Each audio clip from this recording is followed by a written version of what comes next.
Hey, Adelina, thank you so much for being here today. I really appreciate you taking out the time to jump on a podcast for us and the listeners. For the listeners who don't know you, how would you describe yourself as a trader? Hey, thank you for having me. I'm really happy to be here. And how would I describe myself as a trader? Patience. But I describe patience because I am patient myself. So I'm a patient and I I'm the type of person that never gives up. Like if I start something, I have to go till the end.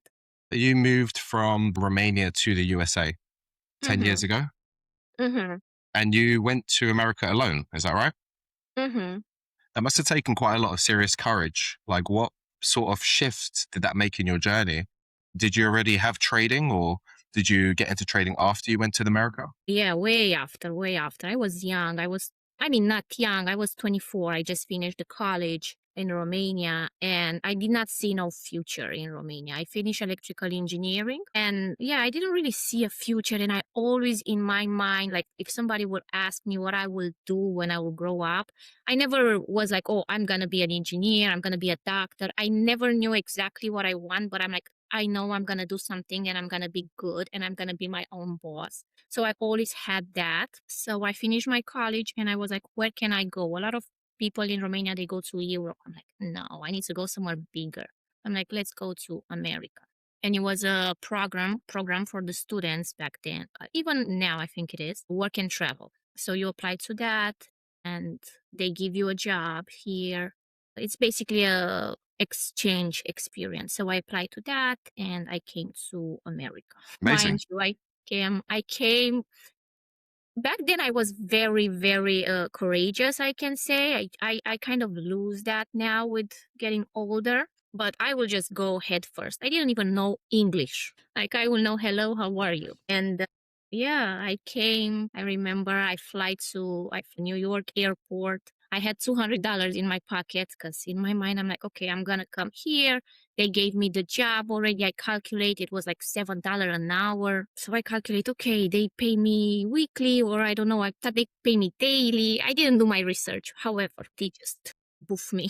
So obviously, go to America is a massive step. It takes a lot of courage. Not a lot of people have the ability to build up the courage to leave a country, especially alone and being a woman, which is very Yeah. independent, right? So obviously, number one, very courageous. And secondly, obviously finding a job. Now, I know you did different jobs besides the electrical engineering and you started Yeah. your own business during COVID.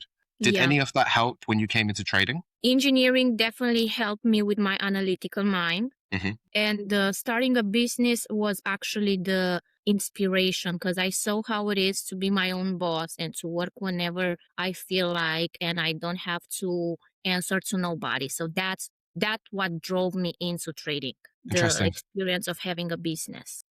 So really and truly, it's like the desire and the want to basically just take full Independence. control. Absolutely, yeah. Not having to answer to other people, being able to make Mm-hmm. your own decisions and build something for yourself without the Mm-hmm. worry of, will I end up going backwards? So tell us a little bit about you Mm-hmm. starting your business during COVID. I know you walked away from it and then you went full-time trading, but that was a very bold move and you had a pretty wild story leading up to that. What made you take that risk to start a business and then decide, okay, you know what, I'm going to drop this and I'm going to get into trading? Again, I did not think it's a bold move. I was working before COVID. I still was having an online business before COVID. Hmm. And I was working in, I was a manager for a bar and restaurant. So when COVID started, all that closed. So I saw an opportunity in selling masks and Corona supplies. That's what I did. And of course, it went very well. But yeah, I saw an opportunity basically. Absolutely. So when you are trading, do you also look for opportunities like that? Where you see, for example, we have the war with America and Iran, and you see the oil potential. No, not really. Not really. I'm not a very fundamental. Hmm. So even this week, I was slow because I didn't really know where to go. I'm waiting always for my technical to align. So I don't yet. Yeah, absolutely, absolutely. And obviously, you've been trading for over 5 years now. So Mhm. obviously a lot of expectations from when you started till now. Is there anything that you could really give a lot of people who are listening to this and perhaps maybe they've just started out in trading? Is there any advice that you'd probably give them that probably would have helped you when you first came into trading? Maybe there's someone out there who's kind of just left their job or left their business and came into trading, same situation. Advice. I can give 100 advice, but we all don't learn from advices. We learn from experience. So go do it. And if you really think is for you, keep going, I guess. Keep going and don't have the expectation that you're going to be a millionaire overnight. It's going to take a lot of time and it's not as easy as it looks. And yeah, that's it. I don't really like to go advices like that. I don't. Absolutely. I mean, was there a specific moment where you realized that, okay, I'm going to fully commit to trading now? Because obviously, as you first step into it, it can be difficult. There's a lot to Mhm. learn. There's so many indicators, price action structures, patterns. You've got to figure out a lot of things. So how did you kind of deal with that? How did I know I'm committed? Hmm. That's my personality. I said earlier, like if I go into something, I can't just let it go in the middle. I just doesn't feel good with me. So I'm just gonna go till I get it. So that was, I think, what drove me. I don't Interesting. let it go. So, I mean, I know that you're known as a disciplined and patient trader amongst quite a wide variety of communities. Now, do you consider yourself naturally that way, or did you have to build those traits from scratch at some point in your life? I consider myself patient. Definitely, I'm patient, but I don't consider myself disciplined. I don't think I'm disciplined. Why don't you think you're disciplined? Because what I see as discipline is you do something that you don't like over and over again. So if you don't like to go to the gym but you do it for a purpose, that's discipline. I personally can't really do something that I don't love or I don't fall in love with, or it's very hard for me to do that. So What I don't about consider myself disciplined. what about moving to America? I mean, that takes a lot of discipline and patience as well to kind of see something through, to build, to create a future for yourself. I mean, how did your experience like that kind of mold your mindset? Because discipline can be translated in many ways, of course. Yeah, it And depends. Yeah. there's this common saying that comes across in almost every podcast, which is how you do one thing is how you do everything. Hmm. So outside of the charts, would you say that you're a disciplined person? No. No. And I mean, just because I know that for a lot of traders, we always hear discipline and patience are two fundamental pillars towards being a successful trader. Hmm. Would you say that there's something in your life or there's something that you're working on to build more discipline? I'm trying to build discipline every day, but it's very hard for me to build it. Hmm. Like from the little things, even try to wake up early, like at 4 a.m. I do it for a little bit and then I just don't, I can do something that I don't like. So, but depends everybody what sees discipline in. What discipline means for me is doing something that you don't like just because you want to achieve something. So that's how I see discipline. If you see discipline as going to the gym, making sure you eat right, having patience, and have a, how you say, analytical mind and see things and do things when you're supposed to do, I can say I am that. But if you see discipline how I see it, I don't think I am that. And I don't know if I could ever be. Absolutely. No, no, I So it understand that. depends how you see discipline. Absolutely. Yeah. I mean, trading's all about perspective as well. Because There's a, I also believe that if you do something, you have to enjoy it. I mhm, don't believe in I do this and I am miserable. I wake up at 4 a.m. at all day. I just can't concentrate just because I wanted to have a few more hours. Or I don't eat this, but I love cake and I eat salads just because I don't know. I feel like you have to enjoy every little bit. absolutely. I mean, you're probably not the only person out there who struggles with discipline. I mean, Mm-hmm. myself, I struggled with discipline over 10 years. Mm-hmm. I didn't have emotional maturity to put myself in a position to be disciplined. Mm-hmm. Like many unsuccessful traders, they all have a problem with discipline. And I appreciate that honesty because, Mm-hmm. in this industry, not a lot of people are honest about it. So obviously in terms of, your journey, I know you came from an electrical engineering background, which is all about precision, logic, process. Mm-hmm. Does that Mm-hmm. background help influence the way that you approach trading today? Percent, yeah. I think that's what actually helps me. My background in engineering and my patience. Interesting. That's the main keys that helped me in this career. Was there anything internally that changed? I mean, obviously, trading it's very easy in the sense of you can just open a buy or sell at any point. You know, you can take action.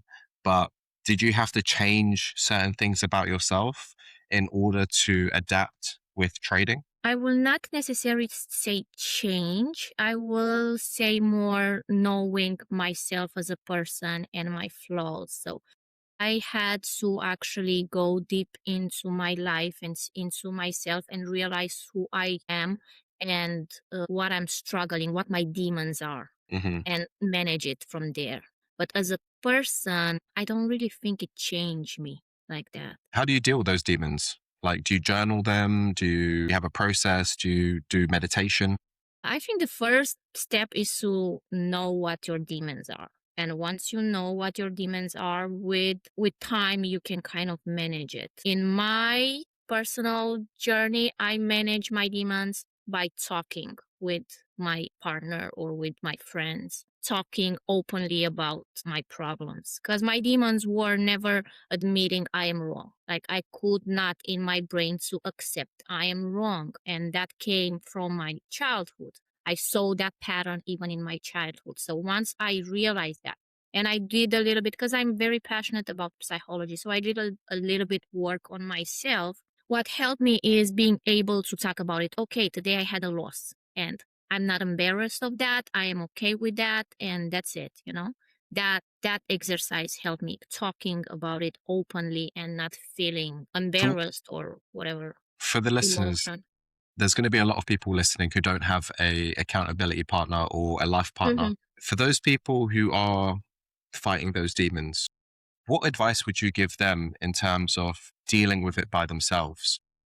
Find a community and talk about it. That's the only way you can actually go over. Talk openly about it. When you are able to talk about your demon openly, that means you are healing. Hmm. So talk about it. It doesn't matter. If somebody listens, talk about it with that person. Doesn't matter with who necessarily. Absolutely. Find a community and talk about it. Gone through certain things like imposter syndrome or felt like you didn't belong, or because it's quite uncommon to see a lot of females in this industry. You know, they're like, no, I'm just going to deal with it. So, No, it's actually a challenge for me. I like that.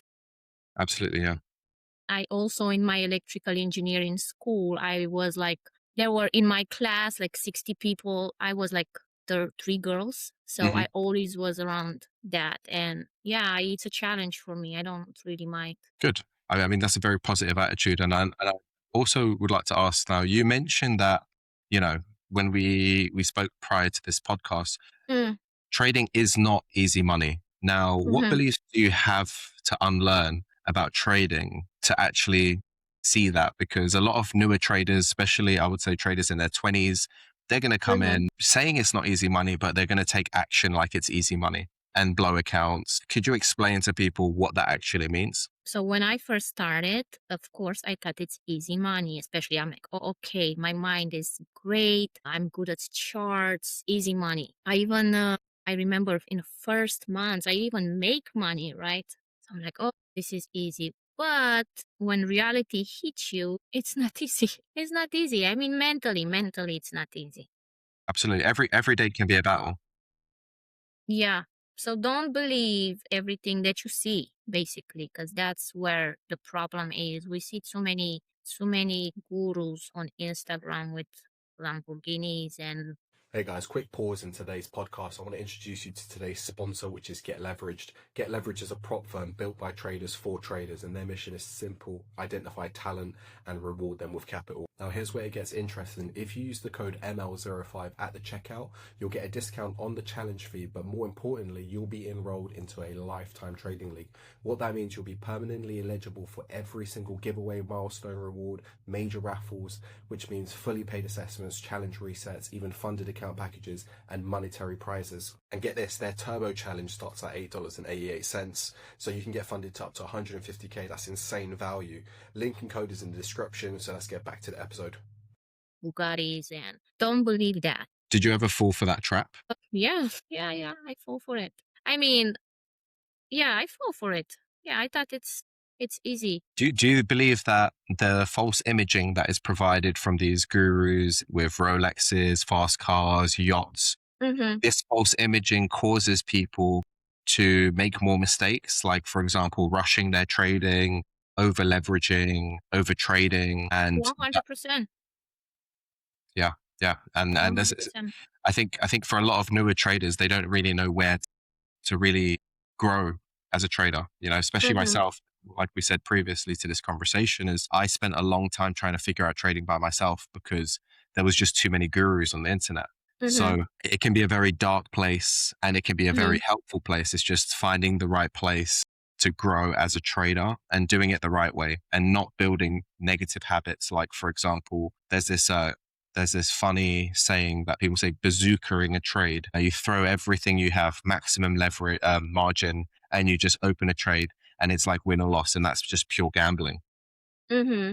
And a lot of people have this problem in the markets where, you know, they're facing things like gambling or overtrading. Like, have you faced any of those demons where you've kind of overtraded or over position sized? Yes, yes. My demons was overtrading too and revenge trading. That was my biggest. And revenge trading comes with bigger lot, trade over trade. So yeah, that was my demon. Right, absolutely. Dealing with those demons, like, what is your approach? Because for everyone, it's different. Some people, they just lose consciousness and they just go into like a trance and then they take action and it's until it's too late, they come to the realization. For yourself, are you able to stop yourself in the moment or? So once I realized where it's coming from, first of all, you have to go deep and see where it's coming from and work on that. You are able, if you work enough, you are able to see it at the moment when it happens. So when it happens, you just take action. You either close your computer and you just leave. One thing that helped me, like I had like a very bad Losing year. streak? I had a very bad, not trade, but like period of time. Mm-hmm. And I went for like 3 months on an island and I will trade. And once I will lose, I'll just get out and I'll go to the beach and so I forget about it.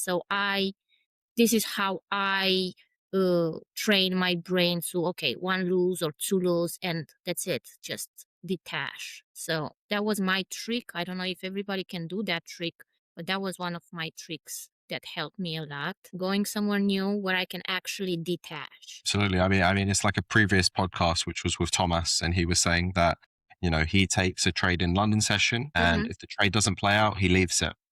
And he doesn't take any more trades. So he has one setup. It usually comes in London session. And when that trade setup comes, he takes it. So that prevents him from over trading. I mean, with yourself, it sounds like you've got that 2 trade rule in place where Yes. you've built the discipline around sticking with that. And when you do stick with that, it prevents self-sabotage. So Yes. for a lot of That's trade, one rule that I have.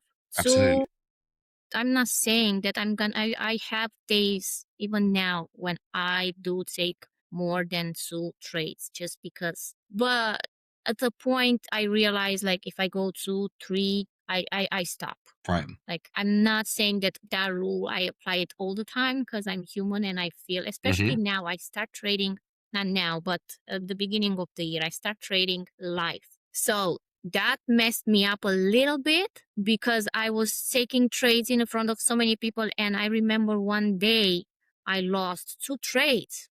And I'm like, oh God, how I did that? How could I do that? So I end up the life and I went back in and I got another 2 losses. And then I'm like, no, I can't do that.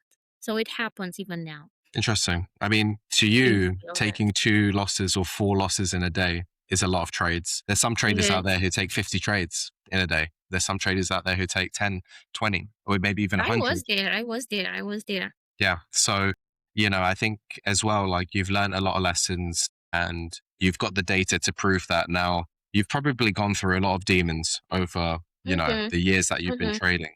What would you say is like one of the biggest psychological challenges that you faced during the period of when you started till now? This, knowing how to stop, when to stop, When to stop? realizing, yeah, when to stop.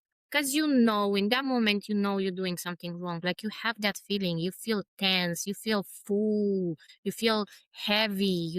So you know it. You know Let's it. Everybody knows it in that moment that let's if talk they do about that for a something wrong. second. So, what's going through your head when you've done something wrong? When, let's say, for example, you've taken 2 losses, you should stop, Mm-hmm. but you go and do it. What goes through your head? And during the period, because now you're a little bit more conscious about it, so that's Mm-hmm. helped a lot. So you can stop yourself in the moment. But there's a periods of time where the emotions have taken more control, and the amygdala part of your brain is now, you know, deciding that no, we're going to keep trading. What goes through your mind, and how do you deal with that? In my mind goes, no, I cannot be wrong.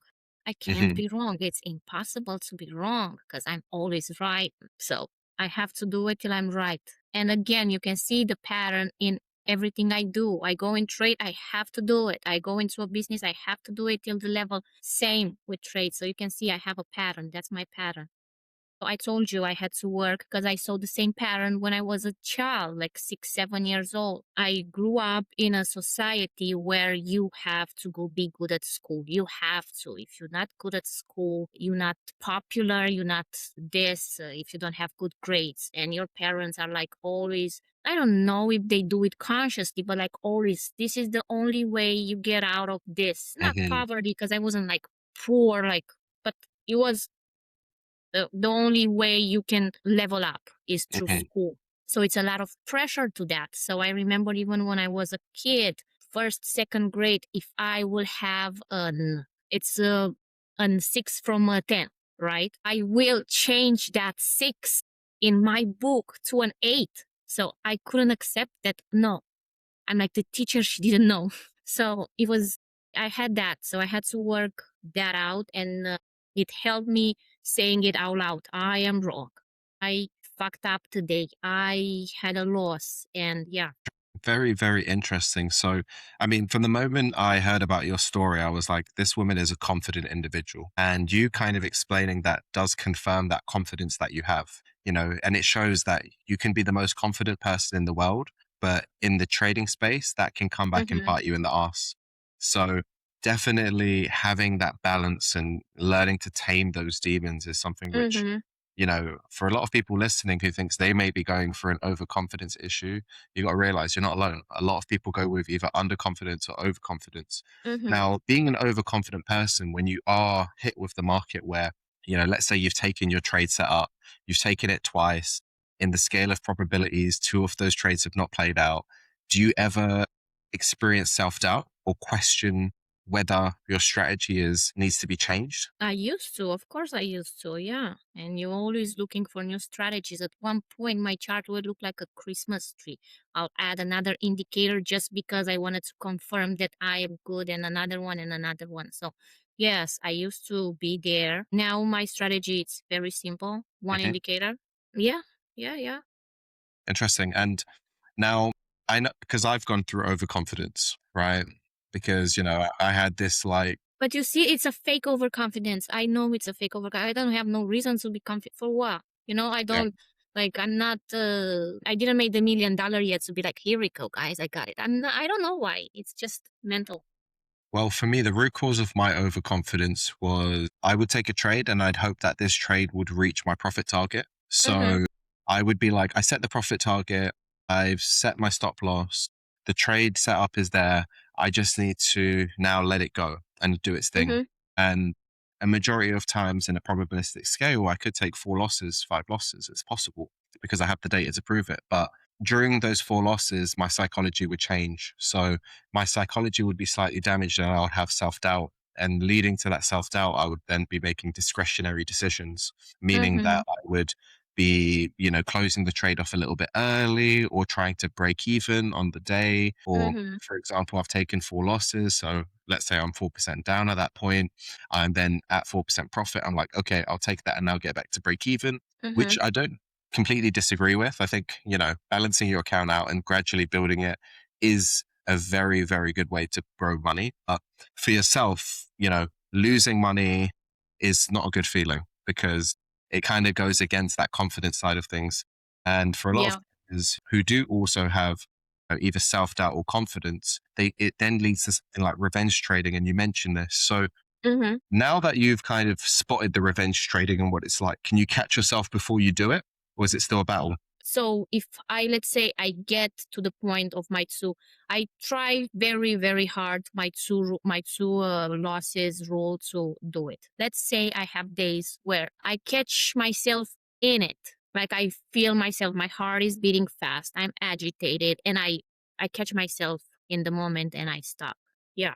Interesting. I So don't catch myself before, still in the everyone's moment. slightly different, but there's one of my mentors once told me that you would always be able to catch yourself through your breathing. Is that something that you're able to catch yourself, or is it your heart rate? What It's is my heart rate. your Yeah, heart rate? it's my heart rate and my agitation level. Hmm. And one of the trick that I have, this is a trick I always listen to music when I trade in my Right. ears. Like I always have music that I like. So if I have a loss, I just put my favorite song and I start singing a little bit or just get around and move my body a little bit, dance on that song. So I forget that, you know, so that's a trick that I also do. Interesting. Very interesting. Yeah, to bring that frequency up, because I'm a Mm-hmm, true believer of flow state and energy and making sure that you're in an optimal state of mind. So mm-hmm, if that's something that brings your flow state up, mm-hmm, then most likely you're going to perform better and you're going to react less emotionally. Now, I know that you do a lot of YouTube lives. Now, with your YouTube lives, that can add additional pressure when you're trading live. How do you deal with that? When, for example, you're on a live, people are in the chat, you've got a lot of viewers or whatever is going on, mm-hmm. and you've taken a loss, or you know, with a win, we're always going to feel good, but with a loss, does that affect you in any way? I deal with it exactly what helped me to become profitable. That's how I do it now. It was a little hard on the beginning. I said I just got out. But what I did after I had that 4 losses in a row, I made a video and I put it on Instagram. I'm like, I felt that and I just confess and Hmm. just made me feel good after I posted. So if I trade live and I have a loss or 2 losses, talking about it freely Hmm. helps me a lot. Interesting. So that level of accountability where Yeah. your ability to be fully transparent helps you grow as a trader, where Yeah. in the sense where if you feel like, you know, you don't share it, you could leave yourself emotionally damaged. Yeah. It's the pressure to show.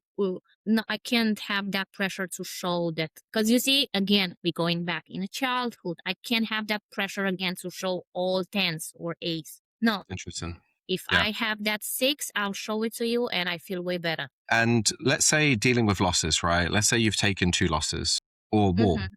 right? Mm-hmm. Does that affect you in your personal life? And how do you deal with that? It it does even right. I don't know right now as much if it affects me, but it used to affect me because I even had migraines and I couldn't sleep in the night. That's how much it will affect me. Now, I just I just think I just learn how to cope with it, to deal with it. It doesn't affect me as much because, again, just because I have the rule of 2 losses, it doesn't affect me as much because I don't lose as much money. Hmm. So the pressure is not as big also. And yeah, I think also that has to do because before I would lose a lot of money Of and course. challenges. So that would be a double pressure. Of course. And now, yeah, I just let that pressure and I talk about it. I talk about it. I'm like, okay, today I had a bad day. And after I talk about it, I feel more relief. Right. So by talking about it with your significant other or your community or even Mm-hmm. over videos,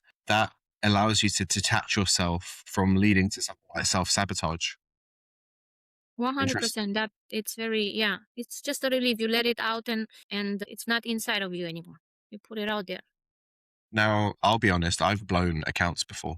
There's a lot Mm-hmm. of traders out there who say they've never blown an account and so forth, but I've blown accounts. I've blown quite a Of few course. accounts over the years. And to kind of ask for myself, like your experiences, have you blown accounts before?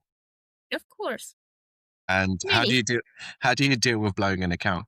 I couldn't sleep in the night. I have headaches. I will be just a zombie after that. Mhm. Zombie. Till you get back into your space. I'm trying to remember how would I get back into because again I was hiding this. I was hiding this part. Mhm. Sometimes no. Sometimes my partner will know because he will see me crying and I will have like a cry Of crisis course. and he'll be like, okay, it's okay, it's okay.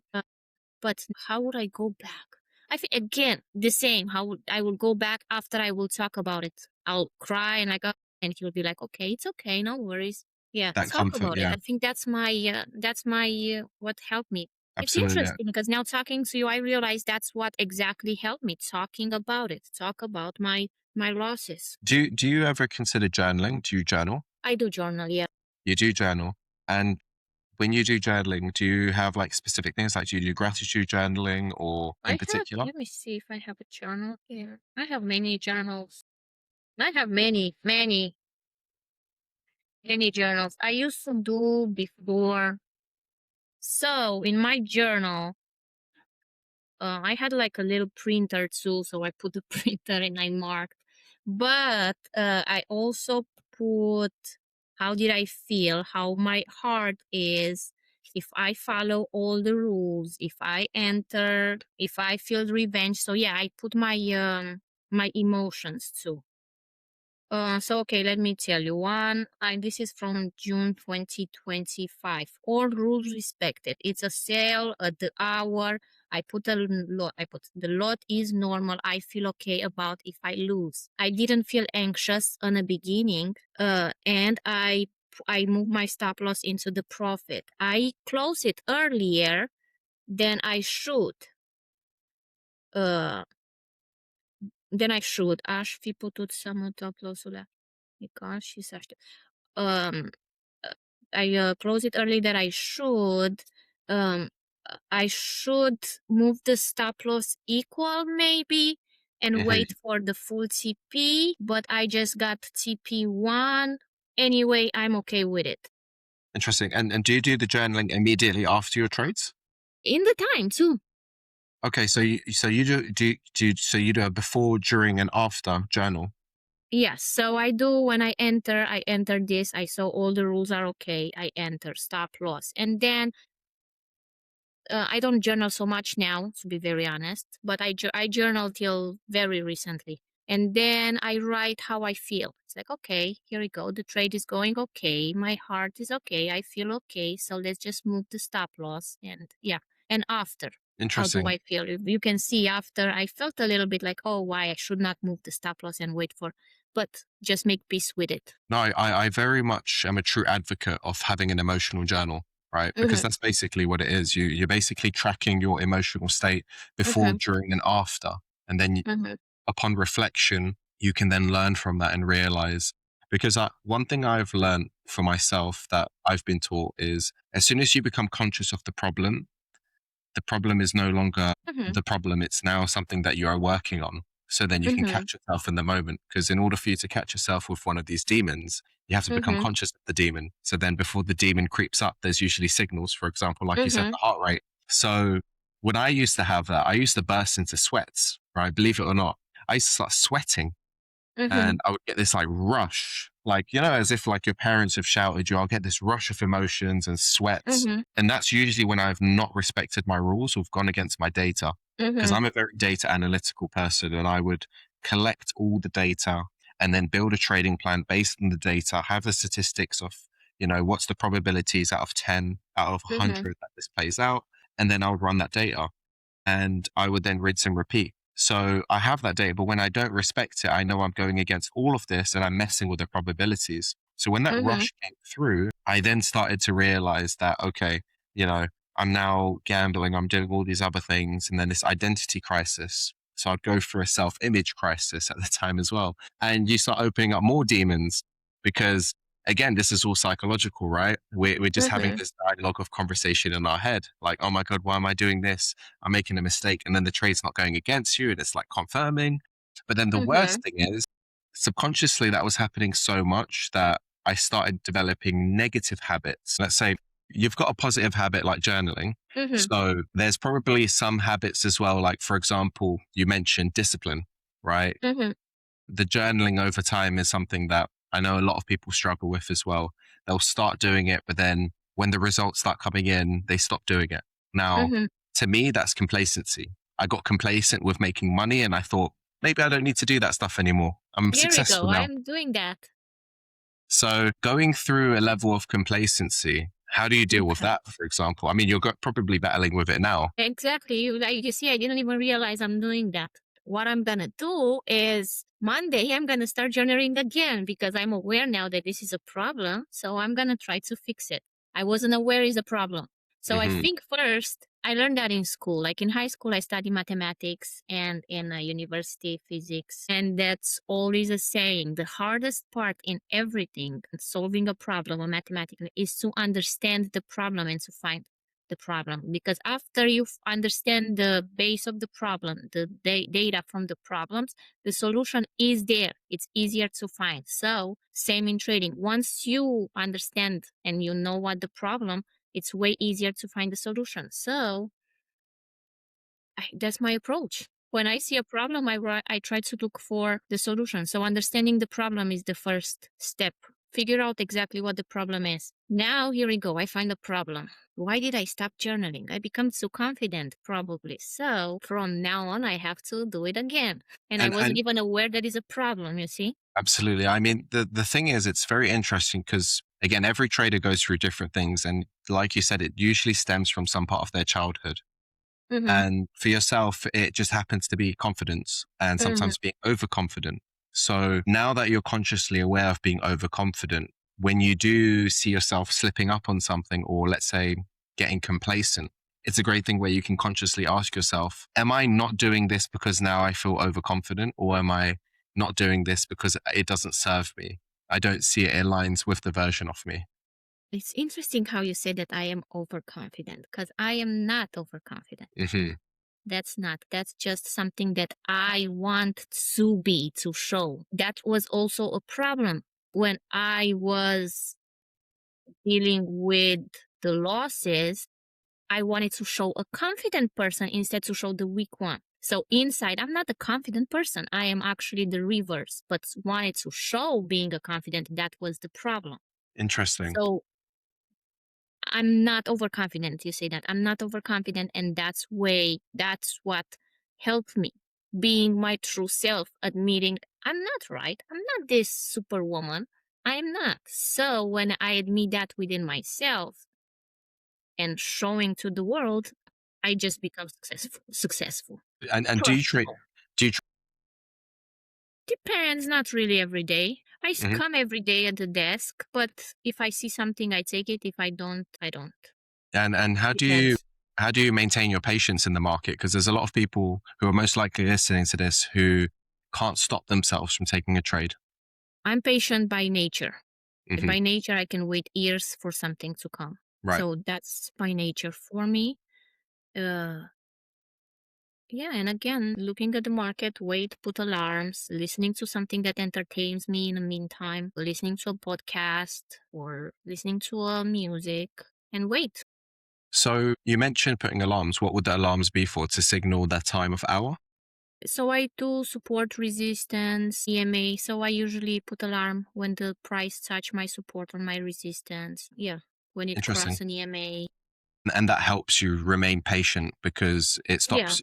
If you sit by the charts and you watch the charts, do you think that helps or it doesn't help with being patient? depends what personality you have. It for some people helps because you learn from it, but for some people it can be on the other side. You want to go in because it's very interesting thing with our brain. We see what we want to see. So if I want to see a buy, I will find their reasons to see a buy.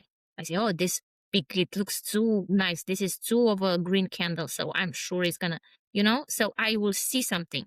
That's Interesting. why you have to have a strategy that's based on certain rules Hmm. and don't sit and watch every candle. Because if you want to see a buy and you are desperate that I want to take a trade, you will take it and you will see what you want to see, and probably it's not going to go where you want to go. Right. Because being impatient is usually an emotional decision. So for a trader who's listening to this, because obviously Hmm. patience is one of your strengths. For the Hmm. trader who's sitting there and they feel the urge to take a trade, but they know that Hmm. the trade doesn't feel completely right, but they have the urge to take it and take action.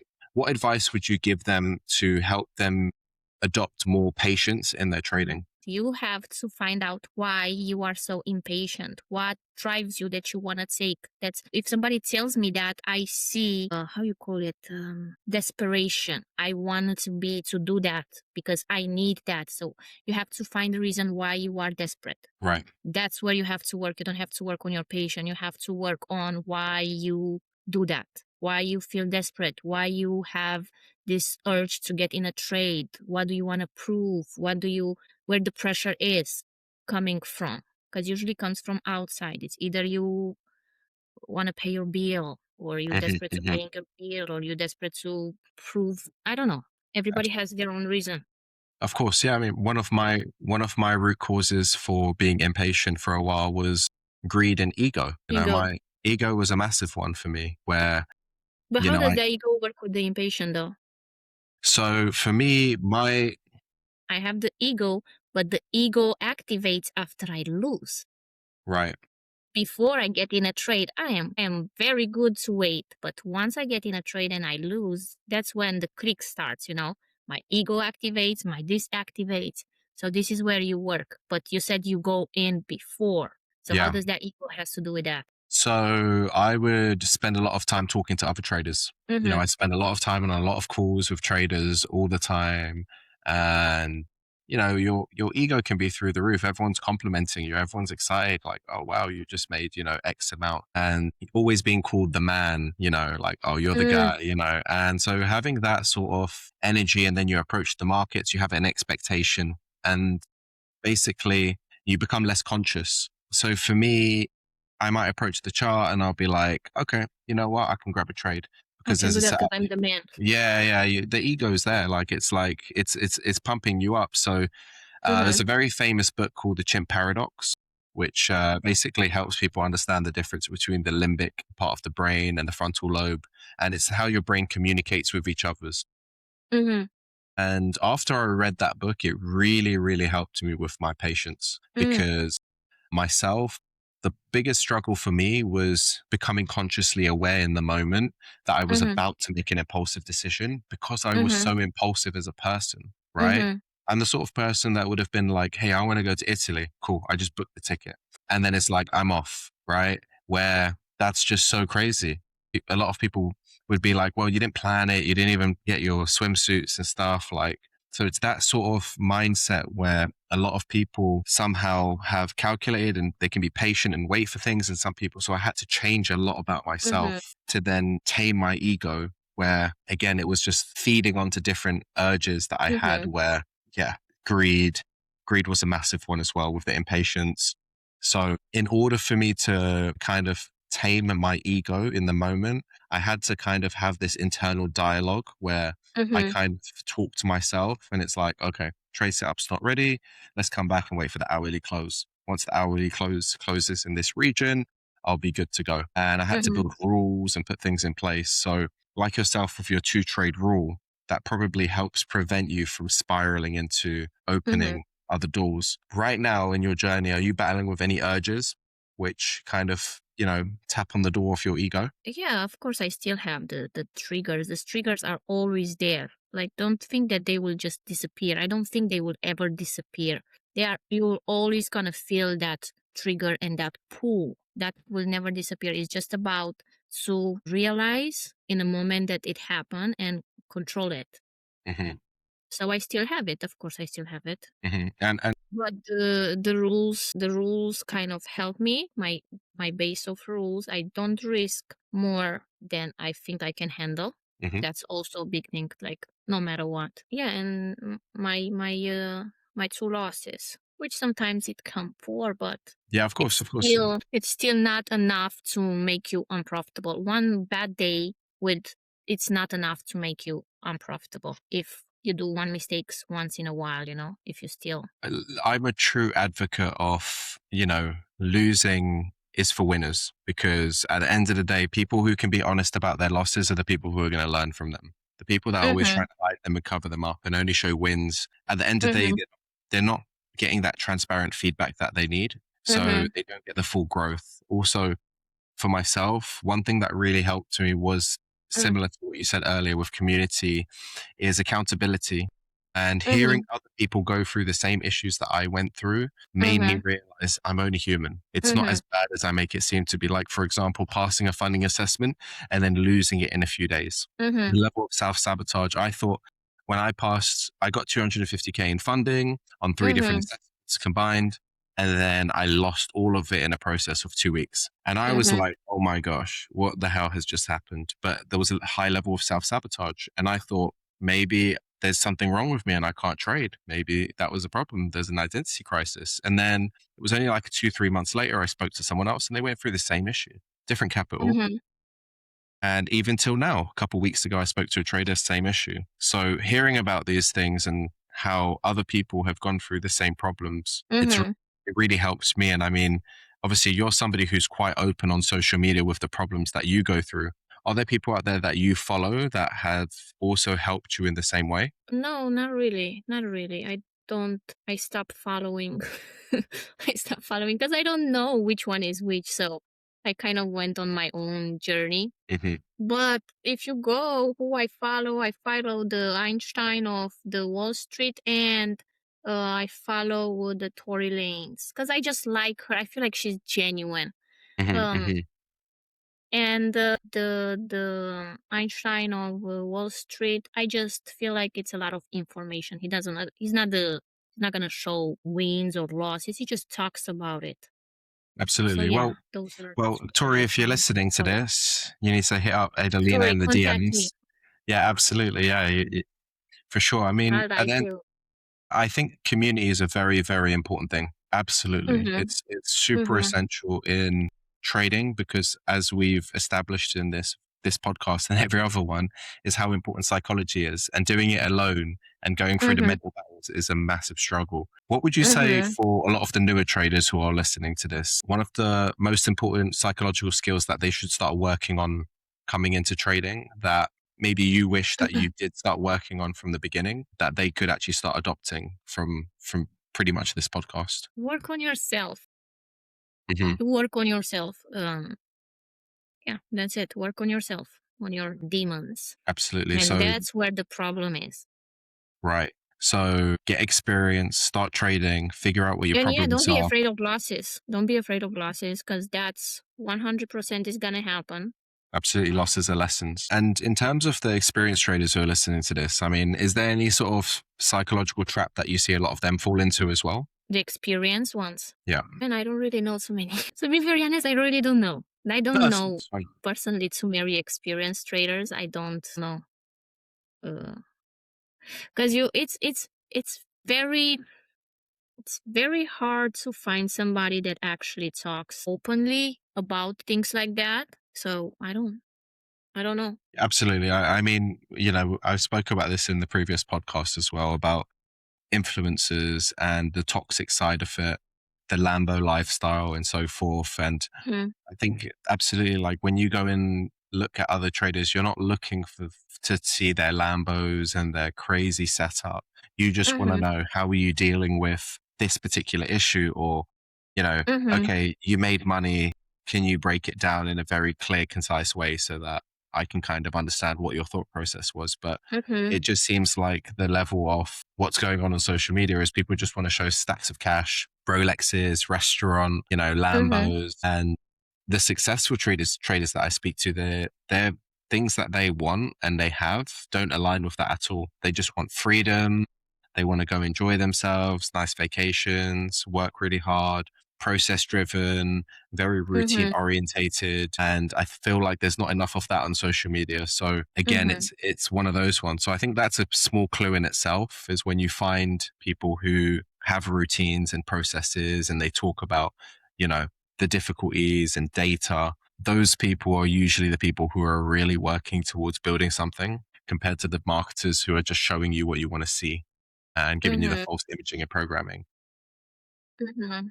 In terms of your actual day to day, could you walk me through what a typical day would be for yourself and how you mentally prepare yourself for a trading day? Yeah, so I'm a routine person, so I kind of have the same day every day. Hmm. I wake up like around 8 a.m., 8:30, do my coffee, wash my face, my teeth, feed my cats, and I just come, drink my coffee in the front of the computer, do my trend lines, my support resistance, and just wait for the market to open. And yeah, I usually stay from like 9:30 to like 12 in front of the computer. But again, I don't really watch it like that. I usually listen to a podcast or I'm doing something else in the middle, and I'm waiting for whatever I draw there to hit with the Hmm. alarms. Um, then I have my lunch. I go to the gym, come back home, cook dinner. We'll go out sometimes with my friends just to vent, and that's it. And would you say that some of these things are very important to being a successful trader? Like, there's a lot of people who believe that, just get locked in, just shut off from the rest of the world, sit at home, sit by the screen, start trading, and just kind of just get it done. Again, I am an introvert. You said I am very confident. I'm a very introvert person. I like to sit with myself in front of the charts or in front of the computer. I have very few friends that I see like once a week, once every other week. So it depends who you are. If you are an introvert, okay. But if you are an extrovert, you might need to go socialize. So it Mm-hmm. depends who you are. Do what you I don't know if it helps or no. But I think what helps is to have a routine of on how much time you want to spend in front of the charts. You want to spend, I don't know, 2 hours back testing and 2 hours, 3 hours, whatever, looking for trades. Do that as a routine. What you do outside of charts, it's based on who you are as a person. Interesting. And obviously, the different personalities, like you mentioned before, everyone's Mm-hmm. different. you know, Mm-hmm. everyone's going to handle things differently. And, being at home a majority of the time and, not having this, let's say, extravagant lifestyle that we see Mm-hmm. on social media, how does your ability to handle stress and pressure really, how has it evolved over the years? Because, for a lot of traders, they are going to be sitting at home trying to lock in and get things done. And we all know trading can be stressful while you're learning and dealing with the emotions of losses, wins, losses, break even, being in drawdown, getting Mm-hmm. out of drawdown. It's a roller coaster. How do you find yourself dealing with it now? I know you mentioned you have a significant offer. Is there Mm-hmm. anything else that you think really helps? I think like that's scientifically you have to move your body Hmm. to get the so move your body. You have to move your body. Is either you go for a walk, you do some dance in a house, you go to the gym. I think moving your body actually helps mentally. Vent, talk with whoever you want to talk, be open about it. Yeah. That's that's what it is. I don't know what else to say. Oh, of course. I mean, at the end of the day, like it's different for everyone. Everyone's going to deal with stress differently. I mean, myself, And I'm also, if I am stressed, I can't mhm. function. Like I am not very, I'm not a, not getting stressed very easy. It's not easy to be stressed. Everybody's telling me, "Oh, you're always so happy and so stress free." Yes, I actually am like that. For me, stressed is just I can't. I can't do nothing if I'm stressed. I can't Mhm. I can't even think of a little like if it's a problem and I'm stressed, I can't think of a solution. So I need to distress. Right. But And I don't really stress out like that much. Even with the I don't know, I'm thinking if that was stress, when I was having those cry moments and I couldn't sleep. I think it was stress because I couldn't you see, it's very, very hard in my body. I feel that stress. So I avoid stress as much as I can, interesting. focusing on the solution. Focusing on the solution. Yeah, I mean, look, there's another very common saying is if you focus on the problem expands, right? Mhm. So what you Mhm. think about expands. So at the end of the day, sure, we don't want to be focusing on the problem in the sense of Mhm. focusing on stress, but we want to be focusing on the solution so we can overcome the stress. Now, if But you again, we are very different and somebody might stress more than others. So they have to figure out for themselves what works for them. Mhm. Would you say that you're more of a positive thinker or you're more of a Oh, negative 100%. positive? And Positive having 100%. that positive attitude, I mean, some people go through something like a tilt day, which means that they could be performing really well throughout the week. And then suddenly on a particular day, their emotions might be off. They might be stressed or overwhelmed. Mhm. Their environment may not be supporting them. and suddenly they have a day where they kind of just, blow their account, right? Have you ever gone through that, and how have you overcome something like that?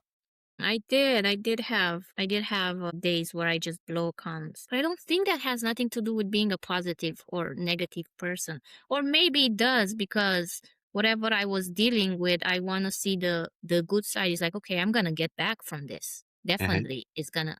I'm gonna get back from it. I'm not just gonna. This is not the end. Probably here is where the positive kicks in.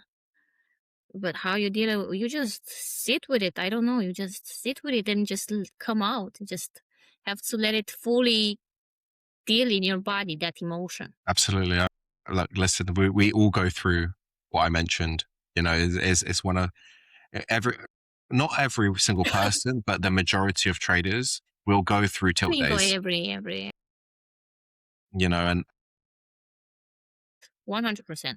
yeah, it's a part of an experience that molds you. It's just some very analytical people. They're able to overcome it in the sense of they'll learn from it very quickly because they realize, okay, this is not what I want. Let me create some rules in place to prevent it, and then they're very strict and disciplined to do it. But I've noticed with disciplined traders, they usually tend to be very disciplined in all areas of their life. Mm-hmm. So they will have set processes, routines. For example, they'll say, I'll go to the gym on Tuesday. They'll go to the gym on Tuesday at a particular time. They won't, their friends will be Mm-hmm. like, hey, are you coming out for a drink? They'll be like, no, I'm going to prioritize what I need to prioritize. And those people tend to be very, very good because they have that discipline in their life. So they're able to Mm-hmm. apply that discipline in their trading. So when they say, I'm only going to take this trade setup and this is my invalidation criteria, they're ending up sticking to that particular Mm-hmm. thing because they've got that identity. Now, as a sort of reality check, there's a lot of unprofitable traders probably listening to this podcast right now, trying to figure out why they're struggling, what patterns have they noticed, Mm-hmm. and kind of dealing with that sort of thing. And obviously, there's a lot of traders who don't really know what they're doing wrong. Now, Mm-hmm. you're somebody who kind of fell to support and resistance and using a EMA. Is there a particular reason why after so many years you kind of just fell into that opposed to keeping your Christmas tree? The reason. Yes, I was looking for something very, very easy and rule based. And I went back, of course, after all that thing, I went back into studying and into, doubting myself. And I went back to learn again. So, uh, yeah, that's why I think that, yeah, I went back and I figured out, okay, this is actually what works. And it's very simple and it's a very, very, very strict rules. I don't have 10 rules. It's like Hmm. 3 rules, and it's very easy to keep myself accountable to. It's not, I don't see something that I might want to see. It's rules checked, checked, checked. Okay. Good, good. I mean, I'm the same. Too many confluences can lead to Yeah. decision fatigue, and not enough confluences can give self doubt. It's like finding that right balance and something that aligns with your personality. So, at the end of the day, there's going to be a lot of traders who are probably looking for something more simple because they're probably at the stage where they have those Christmas tree charts that we spoke about. Mm-hmm. In order for them to go down that route, I mean, let's just kind of say if they wanted to start following you, how would people be able to follow your journey? Okay, I'm very honest. I do have an Instagram. It's She Trades Fire. I don't really post my journey there. I just post like memes, funny video, real quotes, like things that how you say, gravitate? No, gravitate. Like we all connect, but it's not really a journey. Mm-hmm. But I have a Telegram where I share some trades when I trade, and the reason why I trade, and I share also my losses, and YouTube, but it's small right now. And what would your It's YouTube handle be? She Trades Fire. She trades fire. Okay, cool. And I've got a few more questions before we wrap this up. I've got one question regarding a message you said, which you said, this road is not easy. Trading is Mhm. not easy money. Why do you think that Mhm. message is so important right now? Because I think majority of us that wants to go into the trading is because we saw the easy money online. It's not because we have a drive into it, or we have majority. I'm not saying that there are people that they see that in their family, but majority is because they see the money online. So that's not reality. That's not easy money. It's actually the hard way to make money. But there is a lot of potential. I can't hide that. The potential is there, but it's not easy. It's not easy. And in terms of like your status right now, because you are a full-time trader, Hmm. maybe not consistently profitable in the area that you want to be, but you're Mm-hmm. consistent in being full-time. Now, Mm-hmm. what does that actually look like compared to what people see on social media? Because, like yourself, social media is a very toxic place for a lot of traders. Mm-hmm. For the people listening, what is it actually like for somebody who's getting into trading? They've gone full Mm-hmm. time, they're studying, and they're building their career. What does that look like? Um, okay, so just make a picture. My trades don't look like $100,000 trades. No, I risk 200 and 250 on a trade. So I'm in $100 at this point to make two. You gotta make one sometime. You're not gonna make always two. So I'm at that level right now. That's where I am. So Absolutely. you guys make the calculation. And I don't and like on to the talk numbers. on a day-to-day basis for somebody who, let's say there's someone like yourself, a young lady listening to this podcast, and Mm-hmm. she wants to get into trading, or she's been dabbling with it. Is there anything that you would really say to that person? Or let's say the Adelina who started trading 5 years ago, what advice would you give that version of you? Just go do the I don't again advice. You see, I just avoid giving advices because I don't believe in advices. I don't believe that we as humans listen to advice. We really need to go through the things to learn. And if you are one of those people that actually learn from advices, congratulations. Set a rule. Rules. Have a strategy based on rules. Very simple rules. Maximum 5 rules. That's a maximum. Have risk management, how much you are comfortable to risk. That place that make that. If you're comfortable to risk $20 to make 40, just be there. Even Hmm. if you have an account, like if you have $100,000 account, but you are comfortable just for with $20 to risk, just do that. Risk how much you are comfortable. And how you know how much you are comfortable? When you lose. The feeling, because I saw it. If when I lose $1,000 comparing when I lose $200, the feeling here, the tickling in here, it disappears. So that's second. Little tricks that help you. One of the tricks for me is music, podcasts, kind of be on the charts, but not be like, I don't know, have a balance for your brain to have some dopamine from somewhere else. So if it drops, the dopamine is cold. If it drops, you get it from your music and talk about it and figure out exactly if you doing the same mistakes over and over and over and over again. Work on the cause, and the cause is not gonna be on a chart, or the cause it's inside. So work on yourself. Wonderful. Well, Mm-hmm. Adelina, thank you so much for jumping on the podcast today. Absolutely Sure. appreciate it. I'm sure the listeners today really, really enjoyed it. And we look forward to potentially having a future podcast where we can see where you are in the journey later on. I put another zero at the end of the 250 in a few years. It's another zero. You Absolutely. work slowly. Lovely. Catch you guys later. Bye.